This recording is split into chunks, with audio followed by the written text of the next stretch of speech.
is Suit Up Sports. Suit Up Sports. Where opinions are as sharp as a tailored suit. No fluff, no gimmicks, just unfiltered, hard-hitting takes on sports and a whole lot more. It's time to suit up.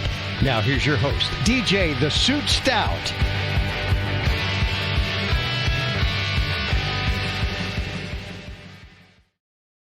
To Suit Up Sports, I'm DJ the Suit Stout, along with my boy from Hunter Homes and Decor, Alex Hunter. How you doing, buddy? Good, buddy. Excited to be here, brother.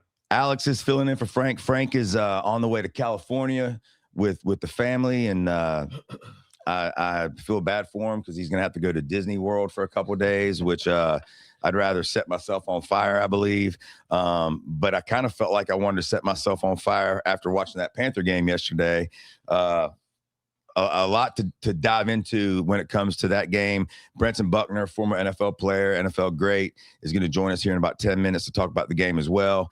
But before I dive in to the game and before I, go off on a few people that I want to go off on, I want to ask you, because today we're bringing Alex in to get he's a huge Panther fan. We wanted to get a Panther fan on here with their perspective.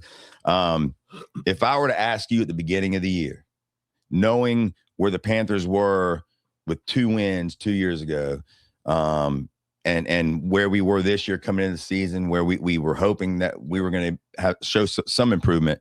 But if I would have asked you before the season started, Alex, if I told you right now the Panthers it's going to come down to the last game of the year against Tampa for a chance to go to the playoffs, I would think you would have happily taken that.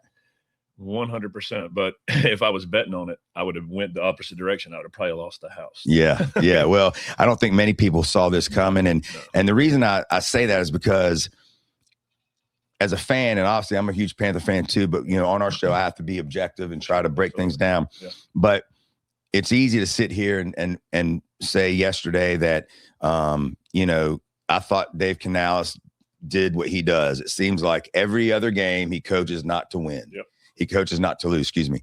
And I felt you can pretty much predict it. I mean, every other game, he seems to coach not to lose. And then the following game, he seems to go, you know what? Last game, I didn't run the ball enough. Or last game, we didn't throw the ball enough. Or last game, I wasn't aggressive enough. Yep. And then he makes adjustments, and we play better and we win. Yep. And what drives me crazy about that is, how about just being aggressive all the time? And I understand that there's certain game plans for certain teams. And listen, Seattle has the best defense in the league, and they're lights out. And so, you look at Bryce Young's numbers yesterday, 14 for 24 for 54 yards and an interception. It's the first time a quarterback has had over 24 attempts and only thrown for 54 yards since 1980, and a quarterback named David Woodley, who I've never heard of. QCB. Yeah. Never heard of him. Yes, QCB would say. But and those are putrid numbers. Yeah. And Bryce was bad Bryce yesterday. But it goes to show you that, again, we're arriving to the ball a little early, meaning, we're still an incomplete project. Yep. We're still another good offseason away from probably being really good. Yep. And right now, this team doesn't have any wide receivers on the team that can burn you down the field, except maybe Jimmy Horn Jr., which we haven't even tried throwing him the ball downfield, which I don't understand that. Yeah, that's one of my questions. Makes no sense. I mean, Tet, as good as he's been, and he was sick yesterday, still played, and one catch for 5 yards, but he's not going to be a speed burner down the field. Coker's been great, had our only really big catch of the day yesterday. We lose Sanders early in the game, our tight end with a broken ankle.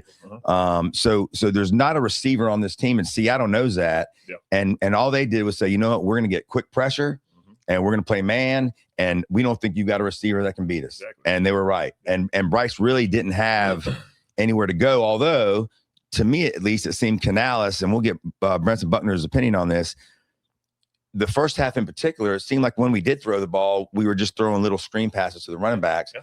We didn't try to stretch the field. We didn't try to loosen their defense up. They're playing cover 2. He had to throw it in the seam, and he can't see over the freaking O-line to throw it in that seam. And, and I think, obviously, Seattle knew that. And we talked about this while we were watching it. I mean, why do you think he were, dumping it off, to Daddle and Chuba for these 5 yards? I mean, it's, I honestly think that they were prepared, but I think Seattle was way more prepared for what we could honestly do to them, and knowing that that's Bryce's downfall, that he can't throw it in those seams. on a constant, in a consistent basis. I just don't think so. And I think they had our number on that. I think that he can. I just think that, because Tampa Bay plays a similar defense. Now, they don't have the players on defense exactly. And we made DeMarcus Lawrence yesterday look like Lawrence Taylor. He was unstoppable. And if we were to play Seattle again, we better figure him out because he owned us yesterday. Xavier Legette, I do want to talk about him for a minute while we're on the receivers. Done. Written down. I'm done. Buddy, I'm done. No doubt. He's a bust.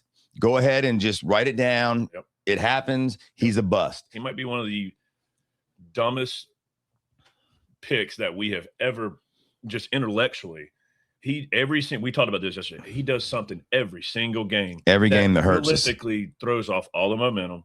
And it's just, you just scratch your head. Why? And what in the hell are you thinking? Because as obviously an avid sports fan, if I can see it, I know the freaking coaches can see it. You can see it. What are you doing? And it's not just one-offs. It's every game. Every game. It's either a drop pass or not having field awareness and getting his feet in bounds. Dumb penalties, which yesterday, by the way, when he was offsides on that, and we didn't get the fourth down anyway, so it really didn't matter. But Frank was watching the game with us, and Frank said, here's how dumb you have to be to do that. The official tells you that you're offsides. He tells you and lines you up. You're right beside of him. And Dave Canales, after the game, said the official lined him up. Yeah. So obviously Legette just didn't see it or wasn't paying attention. So enough with him. Yes, he has the athleticism. Yeah, he's fast. Yeah, he's big. Yeah, he's strong. But none of that matters when his mind can't understand the concepts that are the field awareness or not lining up off sides. These are dumb mistakes that shouldn't happen. And David Moore, who Canales loves, he was off to a great start in the first game of the season until he dislocated his elbow. He's been practicing the last couple of weeks, so it sounds like he will be activated next week.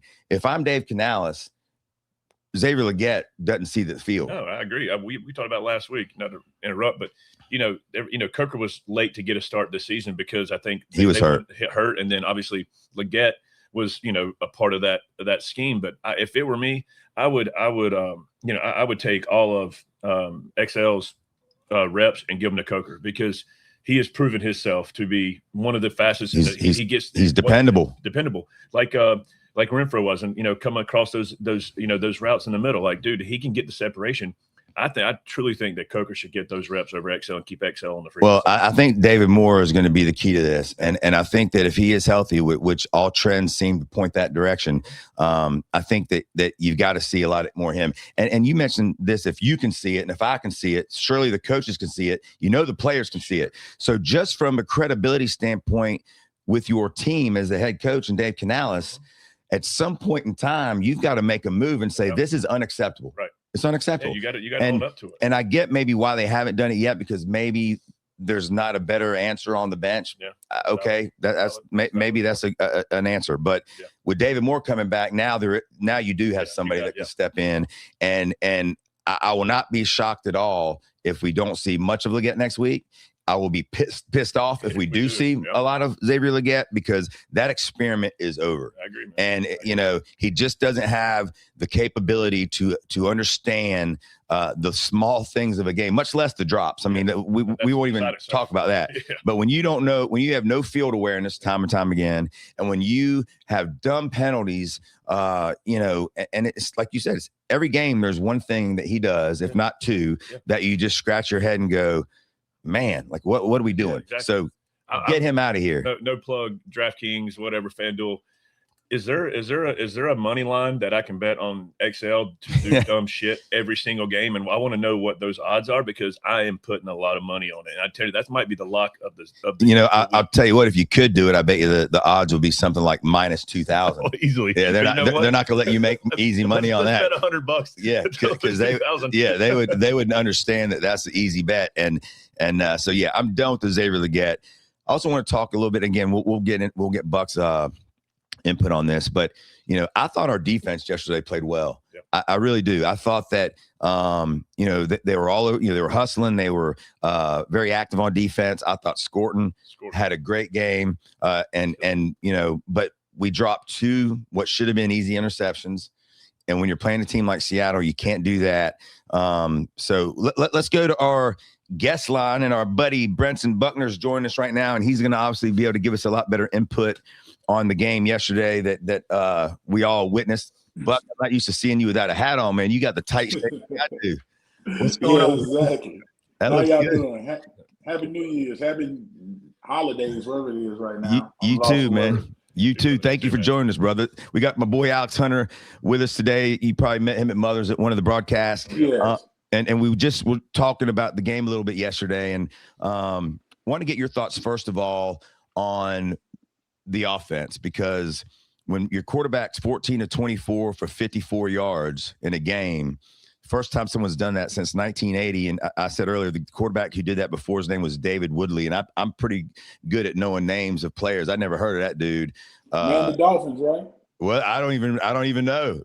You yeah, Buck's like an encyclopedia. So if anybody would know, be Buck. On you for that one. But when your quarterback's 14 for 24 for 54 yards, Xavier Legette, can't go a game without making a dumb penalty. And again, it didn't cost us because we didn't get the 4th down anyway. But we were watching the game with Frank, and Frank even said the official lines you up. He lets you know if you're offsides. He tells you where to be on when you're lining up on offense. Canales said the same thing after the game, that the official told him where to be. I guess he just wasn't paying attention. What were your thoughts on what you saw offensively yesterday and the game plan that Dave Canales had for that game? I don't know what the game plan was, but I just saw offensively it was no rhythm yesterday. When you have a wide receiver like Tack and he only gets 2 targets, one of them ended up being an interception, and it was like it was hamstrung yesterday. It's like they really struggled. It was like they were hard to find their identity yesterday. And I know Seattle is a great defense. They tackle well. They're really out of position, but I just thought that Carolina would try to attack them more downfield because they struggled in the secondary, early parts of the year. And you have big 50-50 ball type receivers. Yeah. Carolina tried to run the ball. They had some runs, but normally some of those runs would break for bigger runs. But like I said, once again, Seattle had a great tackling day yesterday. But I just think you cannot, in today's NFL, unless you're playing with a Baltimore Ravens style defense of the 2000s or the steel curtain, you cannot throw for less than 50 yards in a game and expect to win. Yeah. You know what I mean? You just because now you just invite people to load the box. And I think Seattle just got comfortable. They're not going to try us down the field. So I think the offense was I know it came out that before the game that T4 was sick. He had a fever or something. I don't know if that played a big part of it. I think they protected well up front at the beginning of the game. I thought he had some lanes, but it's just no rhythm yesterday, and they struggled. Because I thought Carolina defense played well enough to win yesterday. Mm-hmm. Yeah, I said the same thing. I mean, their defense gave up 6 points if you don't count the 2 red zone possessions that we gave them on the interception and then Chuba's fumble, which was a huge play of the game after getting a big interception with Mike Jackson. But one of the other things I was talking about, Buck, and I know you watch all the Panther games like we do. It seems to me like Canales, like every other game, he coaches not to lose. And then we lose, and then the next game he coaches more aggressive. He opens things up more, and you think, okay, he's learning as he gets more experience. But then we get a win, and then he seems to drop back into the whole And I felt like yesterday he coached not to lose. And you're right. I mean, our defense I thought played very well yesterday. They had the 2, J.C. Horn drops an interception that hits him right in the hands.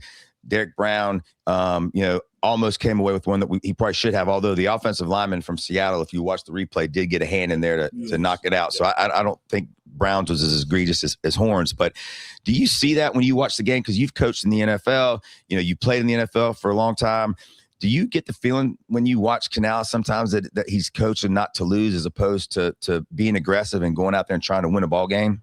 Well, I think he's trying to do it. I think he's trying to overcome some of the shortcomings that he knows they have because he is the head coach. He sees those guys more than we see them, and he knows what they can and can't do. And it's like he's trying to forge their identity and trying to find a way to get them comfortable within the game flow.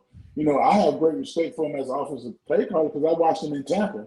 No call plays. I know he has a great mind for it. But right now, like I've said many times on this show, when you got a young team that's trying to forge an identity, a lot falls on the coaches, not Right. just him, the defensive coaching staff, the position people. You try to find something each Sunday trying to make them feel comfortable.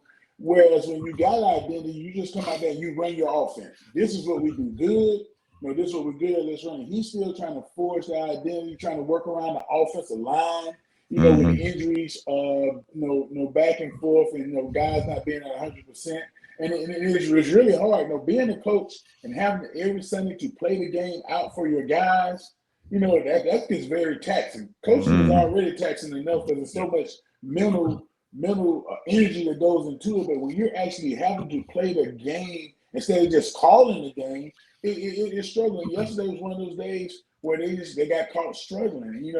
I would like to see them open it up more and just let them go. But I noticed yesterday that Bryce had his ankle heavily taped. Maybe he's trying to protect the injury from Bryce, probably not being able to run to protect himself a lot. But I was, then the tight end got hurt. Yeah. The week before made some timely catches that kept the chains moving for us. Yeah. And it's just the turnovers for me. Chuba, who's really normally real good with the ball, you just get a turnover, boom, we're finna score. With the stadium finna happen, and you give it right back to him. Yep. And it's just like the ebbs and flows. We had more ebbs than flows. But I always say, when you're a young team and you're trying to force that, you're going to have these up and down games. Win one, lose one. Win one, lose one. When you become a consistently good team, that's when you win. Because BA used to always say, and I used to be like, good teams don't lose 2 games in a row. When you're trying to be a good team, you're going to lose. And Carolina's not doing that. Right. Win one, lose one. Win one. Now, when you want to become a great team, you win, play close, lose, win. Yeah. Like you see what's going on in Jacksonville and in the other places like New England, right now. And I think Carolina, like right now, they're just trying to find that footing. But on young teams, it's going to be week to week. But one thing I can say, after all that happened yesterday, you're still in a position where you want to be, having a chance to play to get into the playoffs next week. Yeah, that's right. Sure. Yeah. Buck, I was going to segue off what you were saying. I love Dave. I know DJ does too. And I've heard a lot of speculation and talk, and I'm kind of 50-50 on it. But I know obviously a lot of weight is on the coach, especially when you have this ebbs and flows, and they're trying to young team keep everybody together, energized. And I get it. I love Dave's energy. And the other part of that is, my question is, do you think that Carolina should have a solidified OC and let Dave be a head coach, let him be a head coach. Don't put the pressure on him trying to keep everybody up, keeping that energy. Don't be a head coach and an OC. Do you think that we could use a good OC? Well, I think, it's a catch-22 because you look at some of the teams that's winning right now. You look at Sean Payton out there at Denver. Try taking the play calling from him if you want to. There's a fight. You look at Sean McVay with the Rams.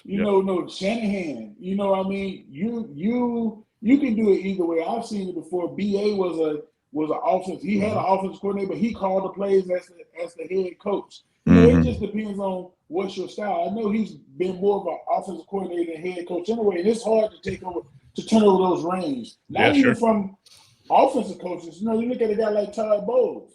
He has great defensive staff, but he calls the defensive plays. Yeah. It's hard for those guys to relinquish those job titles or those things because they're so prideful and they want their identity on it. But I think Dave Canales is good. Now, if he gets a guy that he fully trusts, that not only he trusts, but does Bryce have a good relationship with him and Bryce can go with him, yes, he can relinquish some of those duties, but still have some input on it. But I just think right now, with the team being so young and trying to develop this rapport with Bryce, that he probably feels that it's better for me to be in his ear. Let me learn him. Let him learn me. Let me, let's build this relationship because Bryce is still a young guy.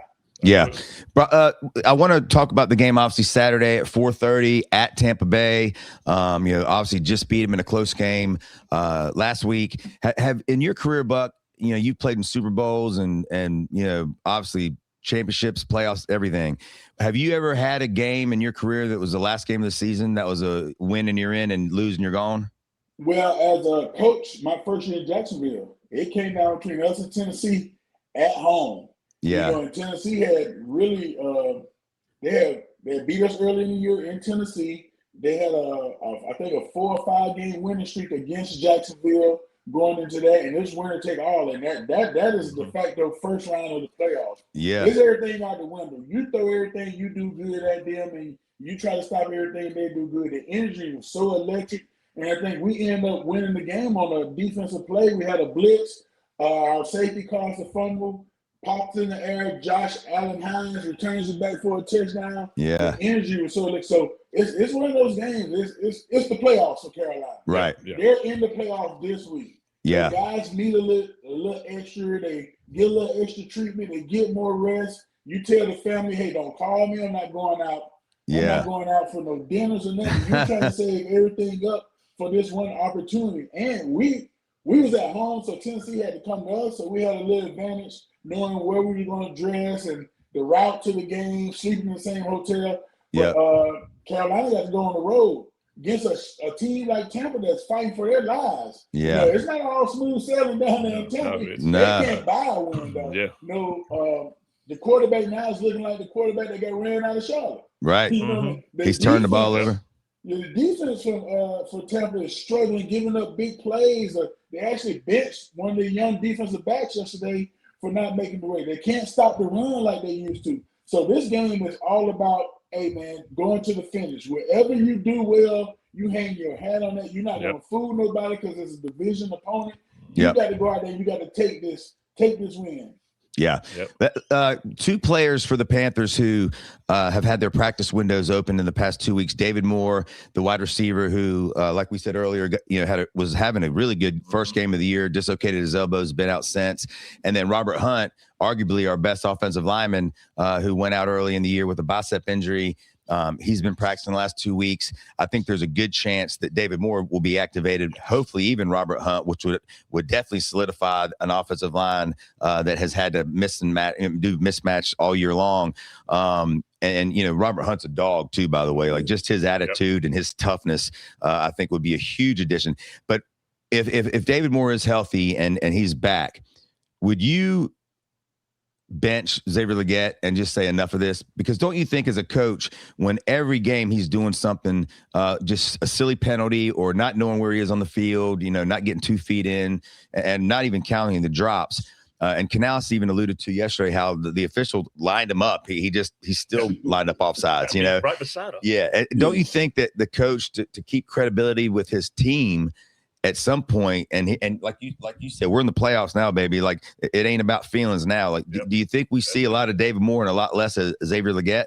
I think you do. I think you try to jumpstart the offense, and you try to jumpstart Legette. You know, you put a guy in there who's coming off injury, who gives you a better chance to win, and you hope it lights a fire upon Legette.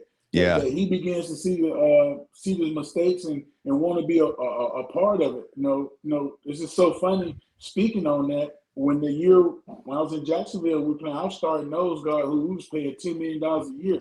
He was struggling, and he made a mistake in the game, and the DC take him out. Don't put him back in the game no more. We might get fired tomorrow, but we're going with somebody to give us a better chance to win. And the guy that we replaced him with ended up being the defensive MVP of that game when we gave out game balls. So this time of year, you play who gives you the best chance to win. Like I said, football and feelings only have one thing in common. They both start with L's. I don't care about it. Feelings are meant to be hurt. Yeah. Feelings are meant to be hurt. This is a grown man business. I don't want to be out there fighting myself every down. You know, just imagine you getting in a fight, you punch your opponent, but then you got to turn around and punch yourself too because you got somebody that's beating you. It doesn't make sense, does it? Yeah. Right. So you go with the best players at that time. And in the playoffs time, it might change series from series. Right. You know, Legette might get in the game and make a big catch, and it might be his day, and you stick with him. But then he gets cold and start messing up. You have another option out there. But I think right now, Dave Canales and them are sitting there and saying, hey, we got to put our best 11 on the field every time. It goes with defense, offense, and special teams. You know, I know J.C. Horn having a great year yesterday, but I was highly upset that he got that penalty yesterday. Yeah, it's huge. All-pro cornerback. Lloyd can't go high. Use the sideline and get him out of bounds. Yeah, I mean they were conceding it. They were conceding the play. He was going out of bounds. Yeah, it was 3rd and 21. That's young guy football. I was sitting there with Trey Boston yesterday, and we sitting there and we was like, oh my God, just lower your target. But that's things you don't think about as a young player because it's so routine. You know, we used to have a saying, do the routine things every day better than the next team. That's how you win. You don't have to do that super exciting or amazing. Just do the routine things better. But that's a routine tackle that you've been practicing probably since you started playing football. Lower your target, lower your hips, get them out of bounds. Don't go high at the neck and risk that chance. But those are things as a young player that you got to think, because those are things that hurt you. It's not the big things. Carolina did not give up big plays yesterday, and it was the little small things, the little small details that you got to clean up. Yeah, I agree. So when we look at the game on Saturday, obviously we just saw us play Tampa last week. These two teams know each other well, obviously being in the same division. Tampa had our number for the last 6 games. I think Baker was 5-0 against us or something like that. We get the big win last week. What are your keys to this game when you look at it, on both sides of the ball? Like you said, Tampa's having a hard time buying a win. They started the season, I believe, 5-1, and I don't think they've won but 2 or 3 games since then. What are your keys to this game on both sides of the ball if we're going to get away with the victory and host a playoff game here in Charlotte? Well, the keys defensive for Carolina is make Tampa Bay one-dimensional. Baker's good when they can run the ball, and he can play action and take shots.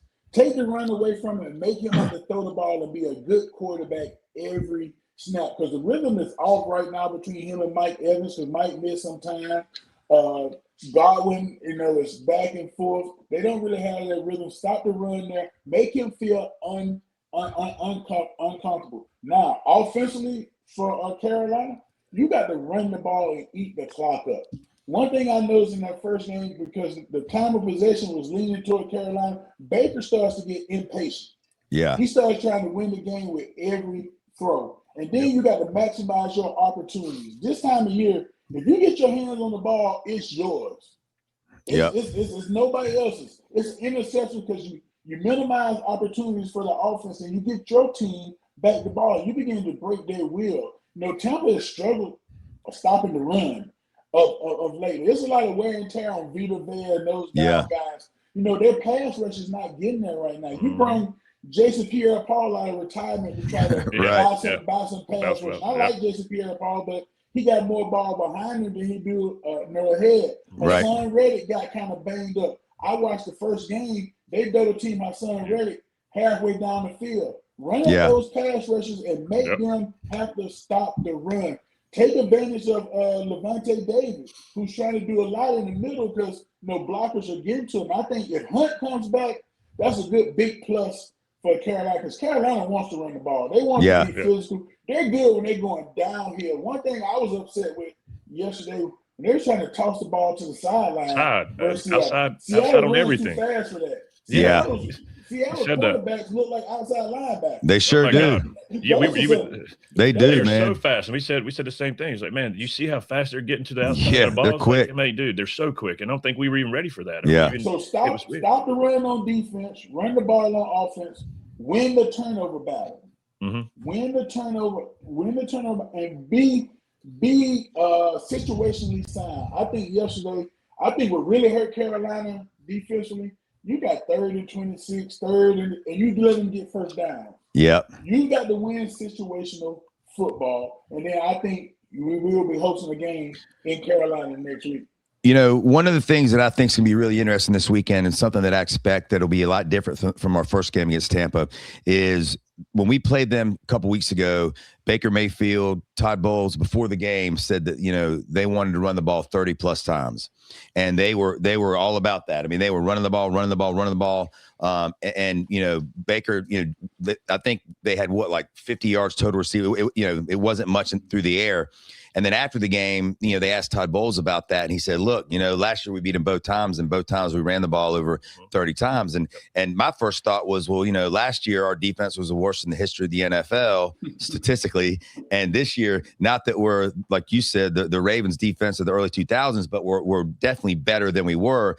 So I fully expect us to see them air it out a lot more this week, which is scary because Mike Evans has owned this team. And like you said, Godwin's one of the best route runners in the league. They got they got number 11 McLean, or I forget his last name, but they got him back and a few weeks ago, and he's playing well. But that also could play into our hands because, like you said, Baker's he's giving the other team the ball, and Sam Darnold tried to yesterday, and minus the great interception by Mike Jackson, we didn't capitalize on it. But I think that they're going to come out through the air more than what we saw first game. But I think that could open up some opportunities for the Panthers, especially with the way that Nick Scorton's playing right now. Buck, I know you being a defensive line coach, you got to love the way that kid's playing.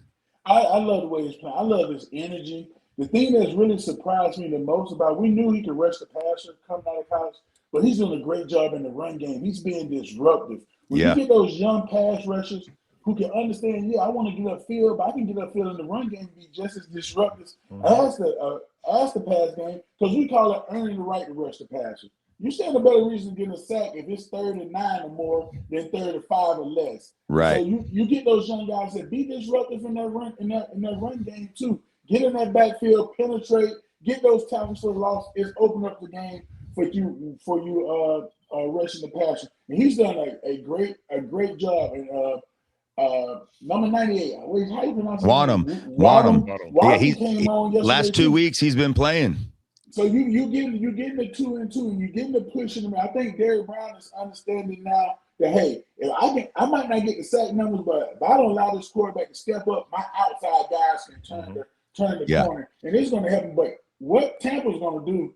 Tampa's going to put the ball in their playmaker hand. We're going to go down. We're going to go down with Mike Evans. Baldwin taking up Bucky Irving coming back. They're going to put the ball in their playmakers' hands.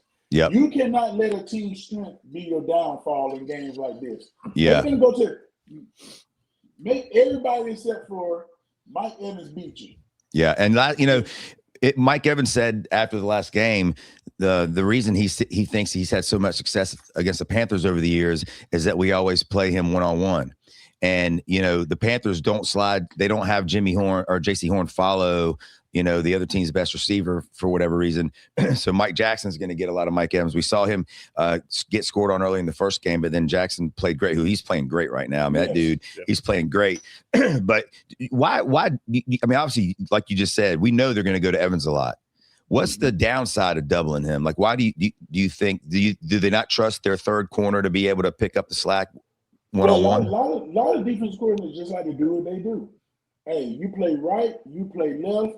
You concentrate on what routes you're going to get in these formations. You understand the matchup comes your way, it comes your way. Because if you put you put your best corner following Mike, now they can dictate, take your best corner out of the game. Yeah. We'll go over here and this guy get 30 targets. Yeah. So you want to stay balanced. You don't want them to dictate to you, and that's been the recipe for success for Carolina. I like Jackson. You play corner. It's not a cornerback that ever played this game. As good as Deion is, Deion got his head beat in sometimes. Yeah, it's just a nature of the beast. You know what I mean? It's gonna happen, but you don't want to go outside yourself, especially when you're not used to doing it, having a guy follow people. Because when you see Mike Evans, if you start following him, he's gonna line up in the slot. He's gonna be in the backfield. They're gonna find ways to make you waste your best cornerback. Yeah, makes sense.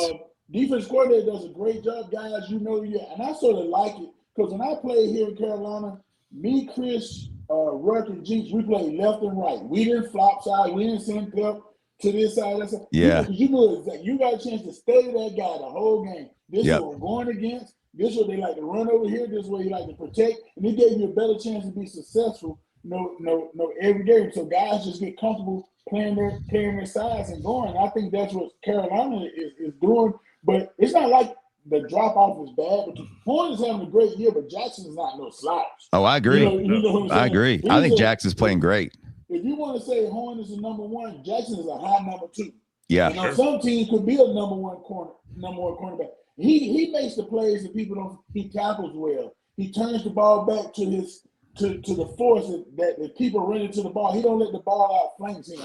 He gets his hand on the ball. And I see the more and more you gather him through the game, the more and more, the better he starts to play. Yeah. All right, I'm understanding what you're doing to me now. Yeah. Let me make these plays now. It's not as flashy as Horn, because Horn he's a super freak. You know what I mean? Yeah. He's a super freak out there, but with these guys, Mike, if Mike Evans lines up in front of you Saturday, you getting work. Yeah. Don't fall asleep. I don't care if it's zone and linebackers there. Once he hook up, you better squeeze to him and make sure and limit the run after the catch. With Mike. Yeah.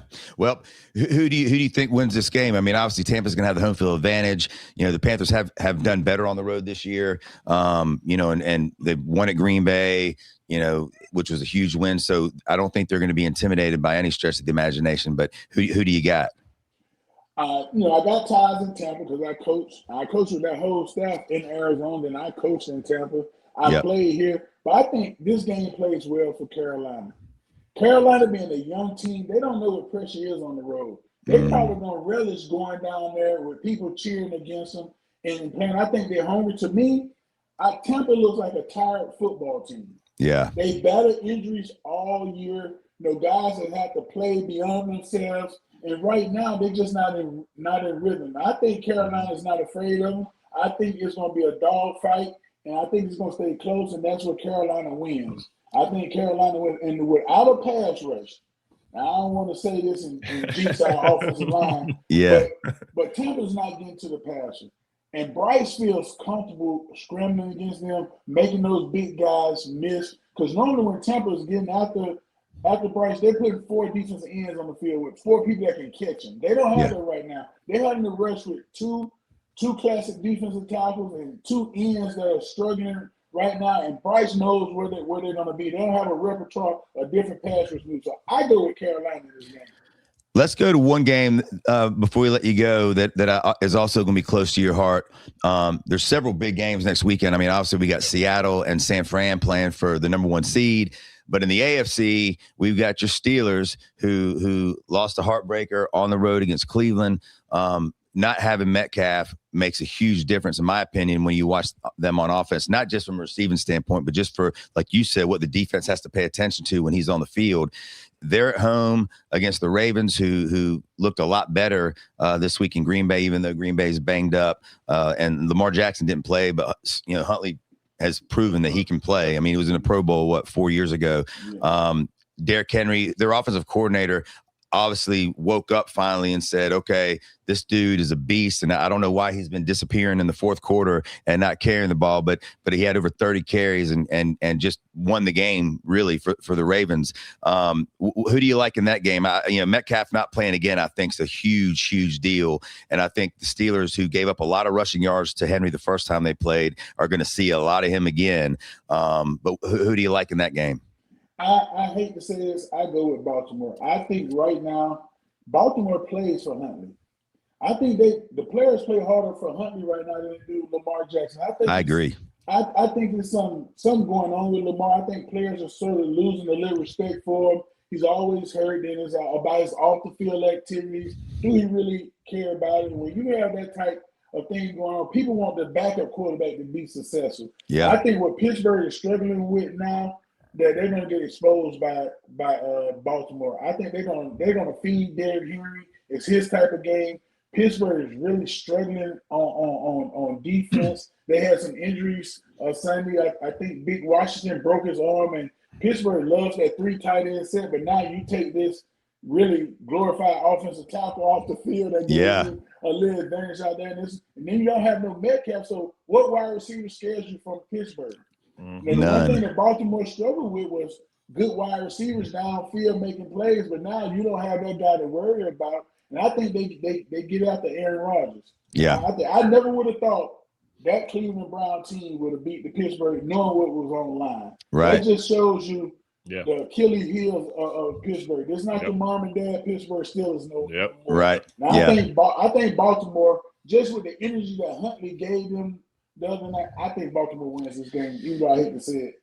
Yeah, I agree with you. And if I'm Harbaugh, I'm starting Huntley regardless, because like you said, Lamar hadn't been right all year, whether it's the injuries, whatever it is, something hadn't been right. And they did fight for Huntley, and the dude can play, and Derrick Henry, he's a beast. So I agree with you. I think the Ravens go into Pittsburgh and take care of business, and it'll be interesting. It'll be a very interesting offseason in Pittsburgh, if they lose that game. And it'll be a really interesting offseason in Baltimore if they lose that game. Both coaches are kind of on the hot seat. Both coaches are two of the best in the league, but it definitely will be an interesting offseason for whoever loses that game. But thank you for joining us, brother. We'll have you back on next week. Frank will be back, have you back on talking about hopefully a Panthers victory. If not, then the shows are always easier when we lose because we have so much to bitch about. But I'm hoping that's a feel good, fun, happy show on Monday. But we'll have you back on if you're around. All right, most definitely appreciate it, man. All right, but thank you, buddy. You too. Brentson Buckner, man, I always love talking to Buck, man. He is a football aficionado, and he loves it, and he knows his stuff, and he always easy to talk to. He is, and he gives good input on things that the normal fan doesn't necessarily pick up on, and that's why watching the game with Frank, even though he and I argue the entire game, you do pick up insight that the normal fan, for instance, when we bitch about play calling or whatever, and they'll say, well, he has to do that because we don't have a receiver that can stretch, or like Buck just said, and Frank said the same thing. If we're going to run the ball at the middle, Dowdle needs to be that guy. That ain't Chuba. Nope. Well, what did Chuba? And Chuba normally handles the ball fine, but he runs up the middle, boom, fumble. When we're trying to stretch the field, like Buck said, their linebackers are so fast that we weren't going to get the corner. We just weren't, and we didn't. And all those little drop-off passes that we threw, they're too fast, So Tampa doesn't have that. So I do think that this game does line up for the Panthers to have a really good shot at it. I hope his prediction is. I do too. Is right. I'm so torn because, we were talking, last night. I mean, of course, I want my Panthers to go to the playoffs, and I think obviously a lot of fans do. But I always get back to the kind of reality: are we ready for the playoffs yet?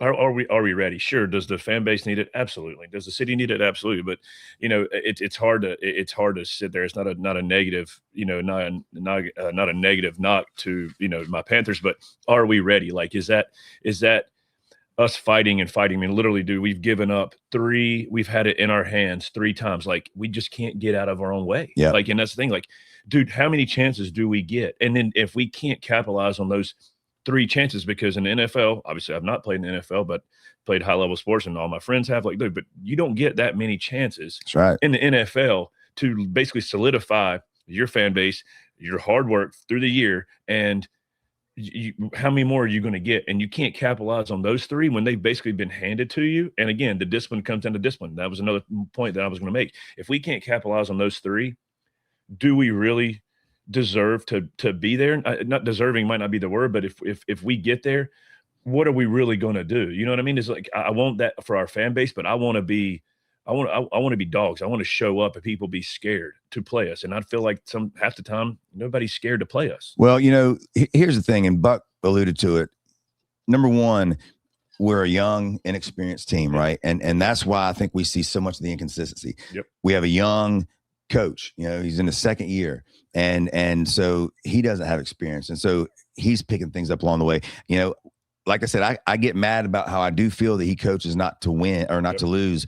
It seems every other game, and then he makes adjustments the following game, which bodes well for this, I guess. But he's still learning as we go, and it is a young team, and you have to learn how to win these games, and it comes with time. I mean, we've seen every good team and every good player in the NFL have to go through the pains of not winning these big games. And so, I'm just happy that the Panthers are in this spot. Like Buck said, this is a playoff game, period. You lose, you're gone. You win, you're in. And so this is a playoff game. And so regardless of if we win or lose, the experience that we're going to gain from having a game like this, with everything on the line, only bodes well for the future. And one of the things that I try to keep pointing out to people, whether, even when I'm getting pissed off during the game or something, is that, we're arriving to the party early, and we're another offseason away from being a really good team, in my opinion. I agree. And there's still questions, but we do know that this offseason, Dan Morgan fixed the offensive line his first year. He upgraded the defensive line this year. Yep. We know we need linebackers. Agreed. We have no linebackers. So we know that Dan Morgan, when he's putting down his priorities, linebackers are going to be top probably. We know we need another playmaker receiver that can stretch the field. We need a tight end that can make plays. The kid from Oregon, by the way, if he's there when we pick, take him. Kid's a beast. But so we know the holes that we have to fill, there's many of them, but they're not as many as there were last year, and they're not as many as they were the year before that. So we're kind of arriving to the party early. The Chicago Bears are very similar, in my opinion. You know, they get a brand new coach. They have a second-year quarterback who struggled, you know, his rookie year, and they're having the success. And they go down to the wire and have a chance at the end of the game to win at San Fran last night. And you know, they're going to host a playoff game, and they've arrived to the party early. And so, yeah, we all want to be in the playoffs, and I'm going to be rooting as hard as anybody to win this game on Saturday. And listen, the other thing about playing on Saturday that's good is that if we win, we get a full week to recover and to prepare for whoever we're going to play. And, you know, we'll see what shakes that down. But the first game that we're going to host here is going to be a tough one. We could have the Rams coming back here, which, you know, a lot of people still think they're the best team in the NFC. So the road's certainly not going to be easy, but we have arrived to the party a little early. We're a year away, bro. And the experience that we're going to gain, you know, we still don't know if Bryce Young's the guy. I think Bryce has proven this year that he's definitely a good quarterback in the NFL. Is he a guy that's going to be able to carry a team? We're going to find out Saturday, because, you know, he played very well against Tampa last week. I mean, very well. And he was very efficient. You know, he had the scramble at the end of the game that was unbelievable, like a magician, where he finally threw the ball to Sanders. And so, you know, Bryce, just like this team, you know, Bryce he doesn't seem to have two stinkers in a row. And I don't put yesterday's game on Bryce. Did Bryce play well? No, he did not. But like Buck said, we never really got into the flow of the game. And I don't think we really tried to do anything to try to stretch that defense out and make them loosen up a little bit. And with Tampa, we were able to do that. And look, Tampa's lost so many games in the last 2 months. And each time you think that they're going to get right. For instance, when Todd Bowles went nuts on them after losing to the Falcons, I thought to myself, oh, hell, he doesn't talk like that. He doesn't get fired up like that. And he dropped 80 F-bombs. He made me even go, damn, that's a lot of F-bombs. I thought I had the record. I think he beat it. And what happens, they come in and they played well, but we beat them. So, you know, something does seem off with Tampa, and it is hard. And you know this, you've played college athletics. I played college athletics. It is hard when you have had a losing streak like they've had, and you try to get off the mat and you just can't. It is hard. And if the Panthers can do what Miami did to Tampa yesterday, Miami got out to a great start. They got out to a nice lead. And if the Panthers can do that, not that Tampa will quit, but all these thoughts will start popping up in their mind again. They may start thinking about, all right, when am I booking my trip to go to Cabo? You know, and so I think it's crucial that we get off to a good start. And one of the things that I've said all year long, and we didn't do it yesterday, but we did against Tampa. You know, I think that when you throw the ball a lot at the beginning of the game, the first couple series in particular, I know we want to run the ball, but Bryce seems to play better when you get him in a groove early. And I don't mean by throwing screen passes. And look, a lot of those screen passes were his, you know, second or third check because nobody was open. And so I understand that. But you know, Bryce, I think, is going to bring it this game. His ankle was heavily wrapped. You know, he's been. I didn't notice that, honestly. I didn't notice that. It was heavily wrapped, and you know, he's been playing with that hurt ankle now for 3 or 4 weeks. I knew it was hurt. Last week he re-injured it when Corbett stepped on his foot on the snap, and so hopefully having this week to get treatment, a little bit more rest. Hopefully the ankle's feeling better. You know, and Bryce can do, you know, use everything in his toolbox. He had a couple nice scrambles yesterday. But that's a big part of his game that a lot of people don't give him credit for. And we saw it against Tampa. And so hopefully, you know, having another week. And man, I really hope we get Robert Hunt back, because he is a dog. And that's what we need. Going into the last game, I was going to tell Buck that, bro. You got to have, I want the defense to be dogs.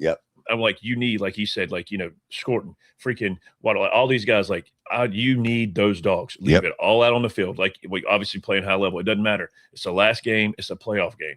leave it all out on the freaking field. Yep. And we need dogs. That's where I want Canales to, get those guys in that mindset. It's like, and Bryce can be one if you want. So yeah, he's nice and the mannerisms and all that, but I want dogs. I want JC to be a dog. Jackson is a dog. Jackson is hot on JC's tail, the number one, he's playing great defensive guy. And I want dogs. Like I want them to go after that ball. And that's the thing where I was going to ask Buck, and being, obviously just an outsider looking in, do you see that? Do you see our identity? And that's the thing a lot of people question is what is our identity? We don't really have one. And obviously he pointed out, and we've talked about it, ebbs and flows. Yep. I think this game sets up to this ebbs and flows combo in this equation that we have somehow continued on through the whole damn season. Mm-hmm. So this does kind of play to our favor as away. Doesn't matter. We're not scared. Our win, lose. Right. We're up for a win. Exactly. Yeah, we're up for a win. It's in the equation. And do we get those dogs at the last game of the season for the fourth true opportunity for us to solidify the NFC South and make the playoffs? I mean, this is legit our fourth opportunity. Yeah. I mean, to make it. And if we don't, I hate to say it, but it's our own damn fault. Oh, no doubt. Listen, you lose to the Saints twice. And look, the Saints are playing great with Shuck since he's been put in at quarterback, which is against the Panthers the first time. Yeah. He's playing great. Yep. They won again yesterday. They're going to be a handful next year. Sure. And Kellen Moore's doing a hell of a job with that team. But you're right. We've had our opportunities. We haven't taken advantage yet, but none of that matters now. And I did like the fact that I read that after the game yesterday, Bryce Young got up and talked to the team. Derek Brown got up and talked to the team. And then Canales got up and talk to the team, obviously, and all three of them had the same message: throw this game away. Get it out of your head. It's over. What we wanted at the beginning of the year was to be in the playoffs and win the division. And here we are. It's in our hands. And we're going to go on the road, and we're going to have to be road dogs. We're getting 3 points, which, if Frank was here, he loves to always point out Vegas. But in this case, he's right that, Tampa's -3, and normally that's just the home field advantage, right? So basically they see both these teams as even. I've seen a lot of the pundits on TV last night and this morning. Everyone's picking Tampa. So if I'm Dave Canales, I'm making sure that the team sees every bit of that. You want to get any edge you can get. And at the end of the day, each guy's got to dig in their hearts and dig deep and let's go, man. And I'm fired up for it. And I want to kind of shift gears into college football real quick because we don't have that much time left. But obviously, it's a great weekend of NFL games. I mean, like I said, you get the Panthers in Tampa to go to the playoffs. You got Seattle and 49ers for the number 1 seed. You got the Steelers hosting the Ravens to go to the playoffs. And then there's a plethora of games that matter. If Pats, if they win, they still have an outside shot at number 1 if Denver were to lose to the Chargers. So there's a lot of scenarios that are still going to be out there. So great weekend ahead of NFL. But Wednesday, New Year's Eve, the college football playoffs continue, and it opens up with Miami at Ohio State. They're playing at the Cotton Bowl, AT&T Stadium in Dallas, 7:30 New Year's Eve night. Ohio State's -9.5. That spread's been moving a little bit, somewhere between 9 and 10. I think Ohio State's the best team. I can't stand Ohio State. I can't stand Miami. So whoever loses, I guess I'll be happy. But I think Ohio State's has the best defense in college football, and I think that offensively they got enough weapons to where they're the best team. But we've got Miami at Ohio State, or playing Ohio State Wednesday night, and then Thursday, New Year's Day, as we all wake up around 11. And we shake off the cobwebs from the night before, and you drink your sweet tea like I do to kind of wake me up, or your coffee or Red Bull or whatever the hell. Probably on that day, it'll probably be a vodka, like a screwdriver, whatever it is to kind of get those cobwebs out. Then on New Year's Day at noon, you got Oregon, Texas Tech playing in the Orange Bowl. And, Oregon's a team that Frank has loved all year. I haven't been sold on them, but the last few weeks, I think they're kind of figuring it out. Their defense, I think, still leaves a lot to be desired. When JMU puts 30-something points on you at home, and backdoored me out of a really big parlay, by the way, which does count. But Texas Tech, I love the way they play. I love their coach. Their defense has, a top 15 end on it. They've got one of the best linebackers. He won the Bronco Nagurski Award, so the best linebacker, I guess, in college football. But right now, Oregon's about -1 to 2 point favorite in that game at noon. Then we've got Alabama and Indiana at 4 o'clock, which listen, that's in the Rose Bowl. Yeah. Indiana hasn't played since they won the Big Ten championship. Looking forward to that one. Everybody knows, that when you have that kind of a layoff, you don't know what kind of team you're going to get. But I think when your head coach is Cignetti, and we see the way he coaches and how he's all business, and I have no doubt they're going to come out focused. But Alabama, listen, they get down early to Oklahoma, and then they just beat the hell out of them. Yeah. And they kind of figured it out. So I think that's going to be a good game. Indiana is missing arguably their best defensive tackle who got hurt celebrating after the Big Ten game, just jumping up, giving somebody a 5. So we'll see how bad that hurts them, because, Alabama has had a hard time running the ball, and Indiana's defense is legit. So, I think if they can stop the run there, which I think they will. But listen, if I'm betting any of these games, and we got one more that night, Ole Miss and Georgia. We saw that game in Athens earlier this year. Ole Miss had a 9-point lead, I believe, in the fourth quarter. And I agree with you. I think Georgia gets it done. But if I'm betting any of these games and you told me I had to take an upset victory, I think Alabama is probably going to be the most popular upset on the board, because they're Alabama. Mm-hmm. And we saw that they kind of woke up after getting down, and then they got off the mat and they rebounded and beat Oklahoma, butt for the last 2.5, 3 quarters of that game. Right now, Georgia's 6.5 favorite, by the way, over Ole Miss. That's 8:00, the Sugar Bowl in New Orleans. So Wednesday, we kick it off with college football. Thursday, 3 games. We'll be playing in front of the TV watching. And then Saturday, everybody, that 4:30 game on Saturday, man, it gives you all morning and all afternoon to get lubed up and ready. So there's going to be a lot of bourbon and things flowing around. I know we're going to have a big party over here and cook a bunch of food and get everybody in ready to roll, baby. And because this is our first playoff game in a long time, and everything's on the line. And I am excited, even with the things that piss me off of the Panthers. I am very excited about where this team's going, regardless of what happens. I think that we're on the right path. I think Dan Morgan may have just had the best draft in the history of this franchise. When you look at every pick is contributing in some way, shape, or form. And so, I think the future is bright here. And if he can have another good offseason, I think the Panthers are going to be legit next year.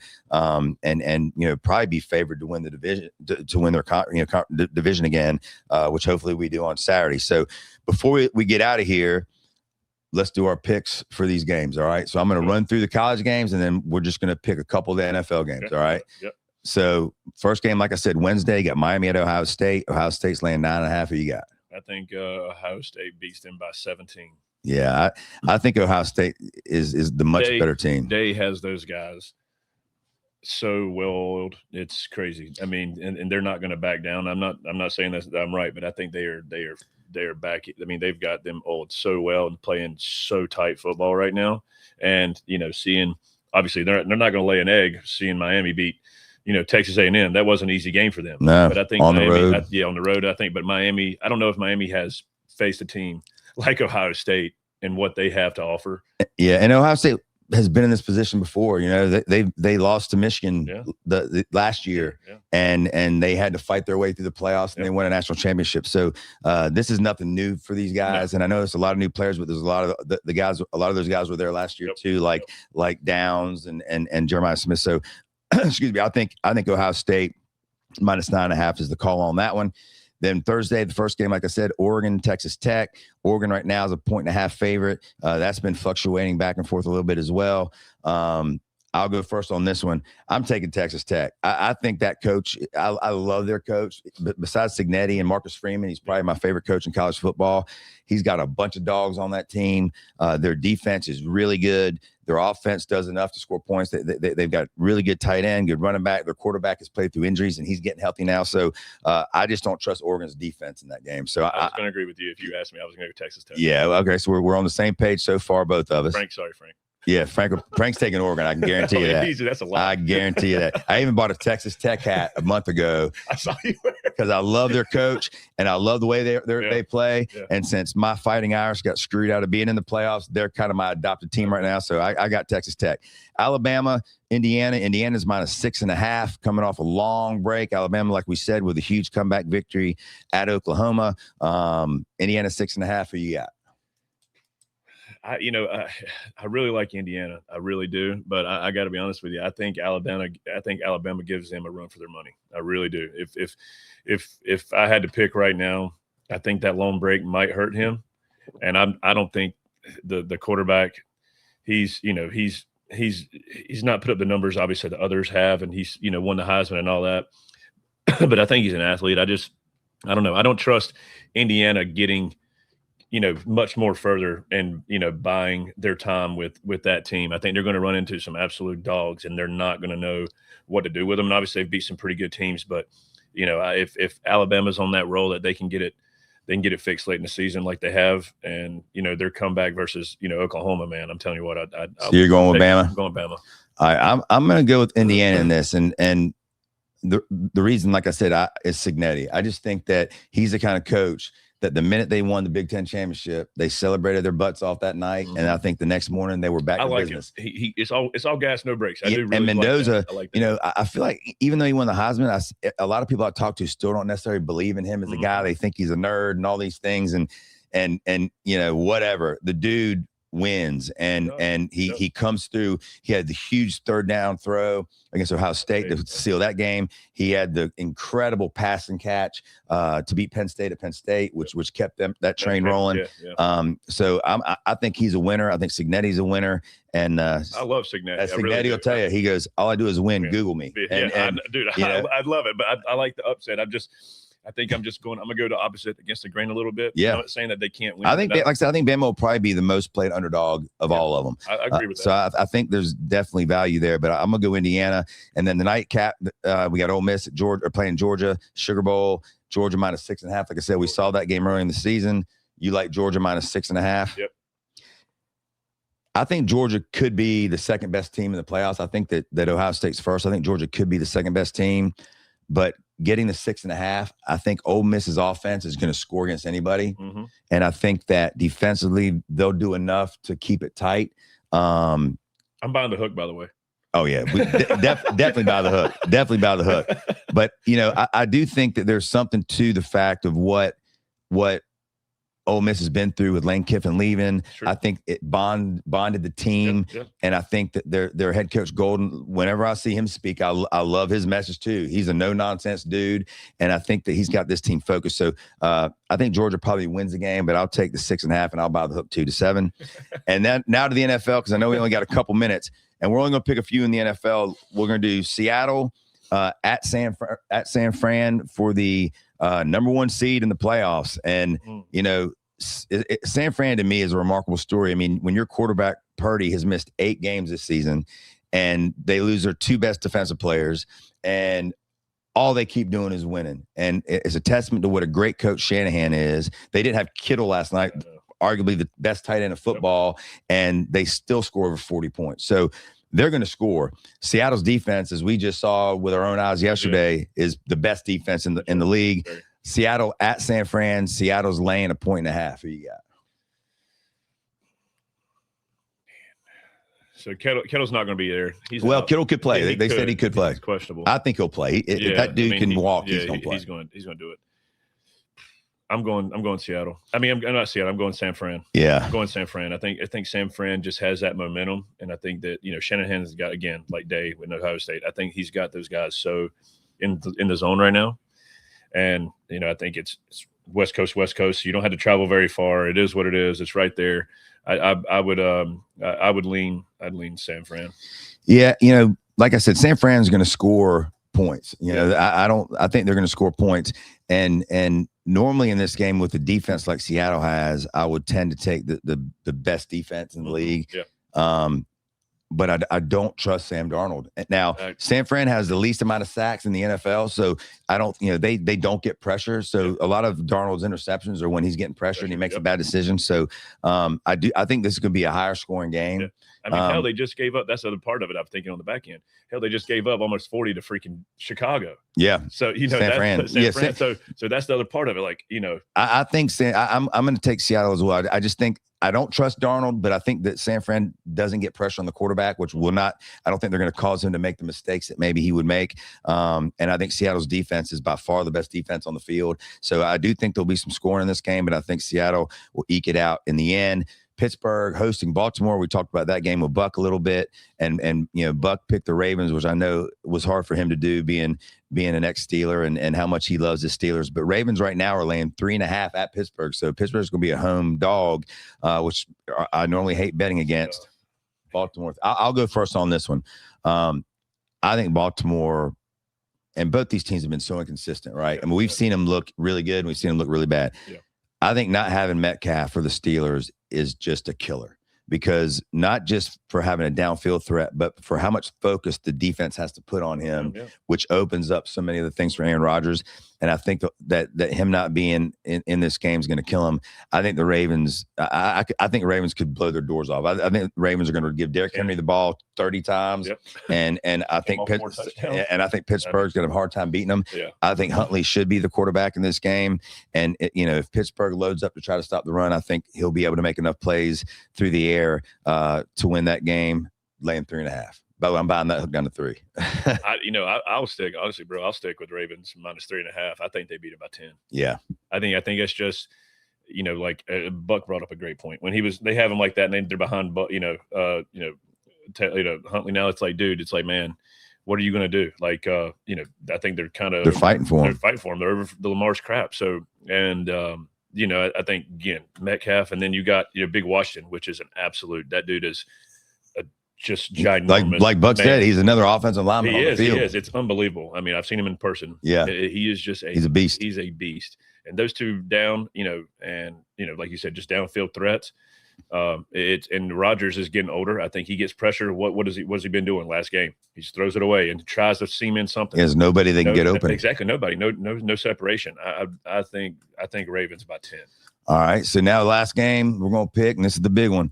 Tampa Bay hosting our Carolina Panthers. Tampa's laying 3 points right now. Like I said, we just saw this game 2 weeks ago. Close game. Tampa driving and was in field goal range to tie the game on the last drive. Ransom with an interception to seal it for the Panthers. I want you to go. I'll go first on this one. I bet against the Panthers pretty much every week. And it is definitely a superstition, and the way I look at it is I'm happy. If obviously I want the Panthers to win, I'm very happy if I lose the money. Something's telling me in this game that the Panthers are going to win the game, and we've seen it now for the last 2 months how they play a great game and then they have a stinker, and they play a great game and then they have a stinker. And yesterday, I think I really thought our defense played very well. I know they gave up over 100 yards to Charbonnet, but man, they were putting tough spot after tough spot due to turnovers, and they were on the field quite a bit. They didn't get a breather. Yeah, I mean, our offense did nothing. So against Tampa, I don't think that's going to be the case. I think the Panthers win this game, and honestly, I think they win by 7 to 10 points. I think the Panthers have scored on 10 or 11 opening drives this year, either a touchdown or a field goal. I think if they can get out to a good start in this game and get a lead and run the ball effectively, I think that they could win this ball game, and I think I'm going to take the Panthers plus a 3. Can I get a tie? Can we do a tie? Yeah, well, actually they could tie this game, but we don't want that, because then the Tampa beats us in the tiebreaker. So there could be a tie, actually. Man, I got to go Panthers, bro. I have to. I mean, they're my team. Am I obviously, weary and aggravated and disappointed about how we've already given up so many freaking opportunities. These last 3 games seriously shouldn't even have mattered when we just beat the freaking Saints one damn time. Shouldn't have mattered. I mean, realistically. But anyway, we're here now, so throw it away and go. I think Panthers win by 6. Well, I'm gonna pick a player that I think that is going to have a big game for us, or at least make a couple big plays. One thing about this team this year, when a Panther player gets burned for a touchdown, or makes, when Ransom had the late hit on Shuck at the end of that game, 15-yard penalty, we've seen players who have made mistakes that have hurt the team come back and make big plays the following week. And those are just 2 of the examples. I think this week, J.C. Horn, who had the dumb penalty, dropped an interception, gave up a long pass. Yep. I think he's going to make a play. I think we're going to see him come up with a big pick. I think that Chuba Hubbard, who had a huge fumble in that game. I think he's going to be a big factor in this. I think that both he and Dowdle are going to have to obviously contribute, but I think we're going to see Hubbard, and I think it'll maybe even be in the passing game with Chuba where he can use his speed and burst. But I think we're going to see Horn and Chuba have nice redemption games in this game as well, and most importantly, Bryce Young. And so hopefully Canales, does what he's been doing, which seems when he has a stinker of a game, he comes back and he learns. I'll give you an example. When we couldn't run a quarterback sneak against the Saints, and Frank was sitting there going, we got tight ends. Why not just use a tight end? And I said, and I told Frank right when he said it, I said, Mitchell Evans, when he was at Notre Dame, me being a Notre Dame fan, he would run quarterback sneaks. So what do we see yesterday? Canales learned. We had Mitchell Evans go in motion, take the snap, first down, even though it was very close. He got it. So, Canales has shown at least that he learned some experience. And so I think you're going to see a better game plan this week than obviously we saw this week. We're also playing lesser team, which helps. But I think Panthers win. So we got a great week of football lined up starting Wednesday. I hope everybody has a great new year. I want to thank Big D for coming and helping out today. Dylan's busting his butt, working about 18 jobs right now. So we appreciate Dylan. And again, everybody have a great new year. Alex, thank you for joining us today. And our buddy Scott was going to try to make it too. And he had some fires to put out at work, which always sucks on this week, because this week everybody wants to kind of just take it easy and reset for the new year. But great week of football, great weekend of football. We'll be back with you either Sunday night or Monday, depending on probably how the Panthers do. But one way or the other, we'll be back Sunday or Monday. And everybody enjoy the New Year's, and we'll see you then.